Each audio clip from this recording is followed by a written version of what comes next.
That image behind me are the beautiful chimneys of the Eraring power station in New South Wales.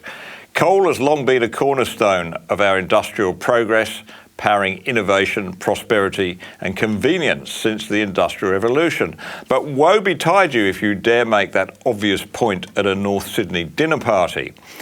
It's no shock to learn that Kylie Tink, the MP for North Sydney, like the other Teal MPs, is opposed to coal.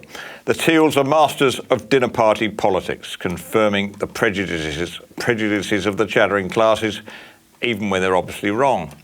Nuclear power also doesn't make the cut for Tink, who argues that it's too costly, despite evidence suggesting otherwise. Almost all the countries that rely on nuclear power enjoy lower electricity prices than we do in Australia. And now the Teals have added gas to the energy bad boy list. Tink told us this week, Australia doesn't need gas projects. Instead, she claimed we need to accelerate the transition towards cheaper and cleaner energy. Tink's previous job before entering Parliament was in public relations, which is a polite way of saying she's a spin doctor. She's not an expert in the intricate task of balancing electrical supply with fluctuating demand across a 24-hour cycle. Why should she be? We don't expect our MPs to be specialists in everything. Their job is to apply the blowtorch of common sense and listen to the experts who know what they're talking about. Yet Tink and her fellow Teals think they're cleverer than that. They seem to believe they have superior insight and wisdom than the rest of us. Tink, for example, promotes a vision of a renewable-only energy grid backed by batteries, even though engineers caution that such a system is clumsy, hellishly expensive and won't work. The challenge of climate is a complex and multifaceted. Our knowledge is limited, so too is our technology. But Tink doesn't think that's the problem. She thinks the only thing missing is political will. She, like many in her social class, insists that we must take more action against climate change without ever addressing what that action should be. It gets worse, however. She compounds her arrogance and moral posturing with hypocrisy.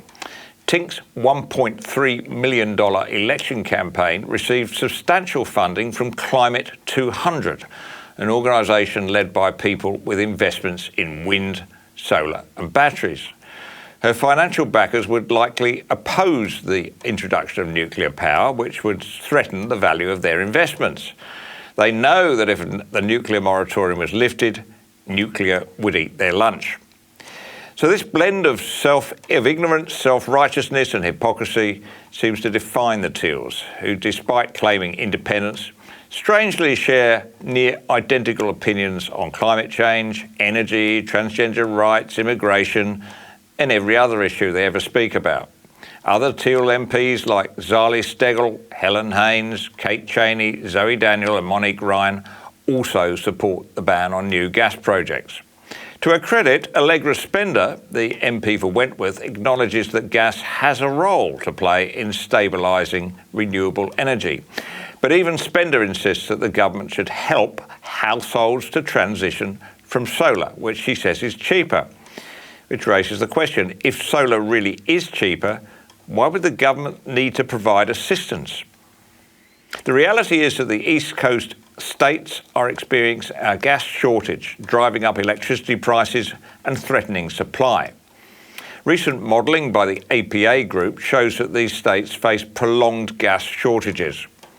According to the APA's CEO, Adam Watson, we should all prepare ourselves for, quote, cold showers, higher energy bills and coal-powered electricity for longer.